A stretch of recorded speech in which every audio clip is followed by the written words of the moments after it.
Good morning, respected teachers. Myself, Dr. Rupasri Sethi, going to present my free paper 1643 is about safety and efficacy of suprachoroidal triamcinolone versus intravitreal dexamethasone. So 1 minute. Versus intravitreal dexamethasone in diabetic macular edema patients. Aim of my study to compare. Aim of my study to compare the safety and efficacy of suprachoroidal triamcinolone and intravitreal dexamethasone administered as refractory and initial therapy. Diabetic retinopathy is fifth most common cause of preventable blindness worldwide, and diabetic macular edema is seen in 5.2% and 20% of diabetic patients after 4 and 10 years of detection, respectively. VEGF and steroid both are the treatment of option, though VEGF is safe and effective, but the recurrence rate and cost factor adds limitations of steroid are an option nowadays. By taking clearance from the ethical committee, we started our 2-year prospective hospital-based study from our department, Bhimsa Bola, with the sample size of 36. We include the patient with DME with controlled type 2 diabetic of fasting blood sugar less than 135 and postprandial blood sugar less than 160 milligram per deciliter and central macular thickness between 300 to 600 micrometer, and we exclude the patient with history of vascular disease, scleritis, ischemia in and around of VTDRS 7 standard field, and previously done macular, focal or grid laser therapy, etc. 36 eye who met our criteria, we divided into two groups, 18 eyes in each group. Best corrected visual acuity with logMAR chart, slit lamp biomicroscopy, Goldman applanation tonometry, fundus photography, and central macular thickness were measured before and after intervention in every 4-week interval till 24 weeks. In group 1, that is ACTA group, 0.1 ml of triamcinolone is injected in every 8-week interval due to its durability. And in group 2, that is the IVT group, 0.7 milligram implanted once only. This table showing our study results that more than 10 line improvement of mean BCVA occur in ACTA group and more than 8.3 line improvement occur in IVD group. That in ACTA group, the final mean BCVA is 0.46 from 1.48 logMAR, and in IVD group, it was 0.43 from 1.23 logMAR. And main CMT changes in ACTA group is more than 40%, and in IVD group is more than 30%. That is in ACTA group 323 from 582 micrometer, and in IVD group it was 321 from 483 micrometer. The rise of IOP, that is the development of glaucoma and the progression of cataract, more in number in IVD group as compared to the ACTA group.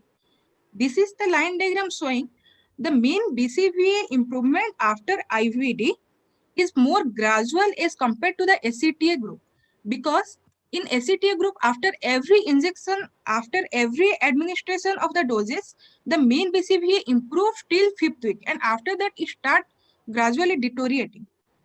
Here also we can see the similar result, that the mean CMT improvement is improved in IVD group as compared to the ACTA group. This is the bar diagram showing the mean difference of IOP changes over the 24-week period. In IVD group, the mean changes is more, that is from 15 millimeter of mercury to 20 millimeter of mercury.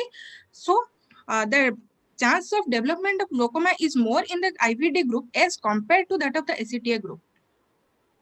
By comparing our study following IVD, we can see that mean CMT changes over 16 and 24 weeks is similar to that of the Rishi et al. And Mohapatra et al. Study done in 2012 and 2020 respectively, and mean improvement of BCVA is so little discrepancy to Mohapatra study. That is, in our study, it saw 8.3 line improvement over 24 weeks, but in Mohapatra et al. Study, it was only 2.27 to plus or minus 1.83 line.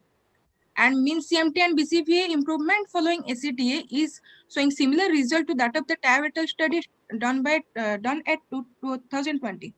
By comparing our two groups, that is ACTA and IVD group, both are safe and efficacious, and both are improving the BCVAs almost similarly. But in ACTA is more cheaper than IVD, and the complication in ACTA is lesser than IVD because it not coming directly contact to the crystalline lens and the uveal tissue. But ACTA is having less patient compliance as it requires more frequent doses. We conclude our study that mean improvement of BCVA and CMT was gradual and the hard exudate decreases over 24 weeks due to the stabilization of the blood-retinal barrier in both. Though both are having the equally efficacious and safe, selection of particular steroid can be tailored according to the clinical condition and financial status of the patient. These are my references. Thank you. Thank you, sir. Thank you, Dr. Rupasri. You can stop sharing your screen. We have 2 minutes for discussion. I just had one question for Dr. Rupasri, that you've compared the complications secondary to the intravitreal steroid versus suprachoroidal steroid. But what about the complications secondary to the technique of injecting the drug in the suprachoroidal space? And also, Yes, you have not described the technique of propofol injection. Right. Yes, sir. Sir, in suprachoroidal group, we are given in the superior temporal region 3.5 mm away from the limbus, and in IV, and it was given in every 8-week interval. But how have you injected it in the suprachoroidal? So what have you used to inject it there?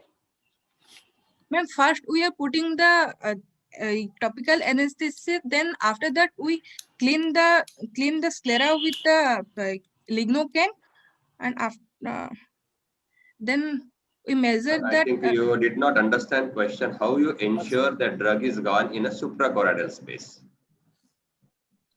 And what was the technique? What was the instrument that you have used to inject the drug? Whether you, Dr. Rupasri wants to know whether you use the microneedle or a catheter or something. Yes. What was it?